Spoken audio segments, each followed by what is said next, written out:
Announce ಮಾಡಿಬಿಡ್ರಿ, ಬರ ಅಂತ ಹೇಳ್ಬಿಡ್ರಿ. ಹೌದು ಸ್ವಾಮಿ, ಬರ ಅಂತ ಹೇಳ್ತೀವಿ. ರೈತರ ಬಗ್ಗೆ ನಿಮಗಿಂತ ಹೆಚ್ಚು ಕಳಕಳಿ ಐತಿ, ಸಾಮಾನ್ಯ ಜನರ ಬಗ್ಗೆ ಹೆಚ್ಚು ಕಳಕಳಿ ಐತಿ. ಯಾವಾಗ ಅದನ್ನ ಗೈಡ್ಲೈನ್ಸ್ ಅನ್ನ ಮತ್ತೊಂದನ್ನ ಫಾಲೋಅಪ್ ಮಾಡ್ಬೇಕಲ್ಲ.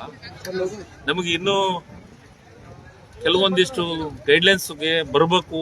ಒಂದಿಷ್ಟು ತಾಲೂಕುಗಳು, ಹೋಬಳಿಗಳು, ಇದು ಬರ್ಬೇಕಂದ್ರೆ ಏನು ಮಳೆ ಇಂತಿಷ್ಟು ದಿವಸ ಆಗ್ಬೇಕಂತ ಇದೆ. ಅದನ್ನೆಲ್ಲ ಗೈಡ್ಲೈನ್ಸ್ ಅನ್ನು ನೋಡ್ಕೊಂಡು ಯಾವ ರೈತರಿಗೂ ಅನ್ಯಾಯ ಆಗ್ಲಾರ್ದು, ಯಾವ ತಾಲೂಕಿಗೂ ಅನ್ಯಾಯ ಆಗ್ಲಾರ್ದು, ನಮ್ಮ ಜಿಲ್ಲೆಯಾಗಿರುವಂಥ ಎಲ್ಲ ರೈತರಿಗೆ ಅನುಕೂಲ ಆಗುವಂಥ ದೃಷ್ಟಿಕೋನವನ್ನು ಇಟ್ಟಿದ್ದಾರೆ. ಅದ್ರ ಬಗ್ಗೆ ಮತ್ತೆ ಮೊದಲನೇ ಕ್ಯಾಬಿನೆಟ್ ಬಗ್ಗೆ ಸವಿಸ್ತಾರವಾದಂಥ ಚರ್ಚೆಗಳು ಆಗ್ಯಾವ.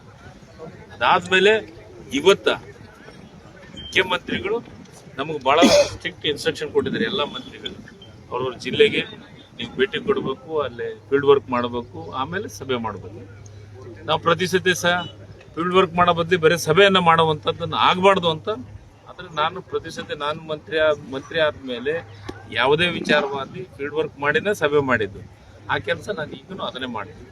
ಅದನ್ನು ಮಾಡಿ ವರದಿಯನ್ನು ಒಪ್ಪಿಸಿ ನಮ್ಮ ಕಂದಾಯ ಇಲಾಖೆ ಅಧಿಕಾರಿಗಳು ಕಂದಾಯ ಇಲಾಖೆ ಸಚಿವರಿಗೆ ವರದಿಯನ್ನು ಒಪ್ಪಿಸಬೇಕು. ಅದಾದಮೇಲೆ ಕ್ಯಾಬಿನೆಟ್ ಚರ್ಚೆ ಆಗುತ್ತೆ. ಚರ್ಚೆ ಆದಮೇಲೆ ಯಾರಿಗೂ ಅನ್ಯಾಯ ಆಗಲಾರ್ದು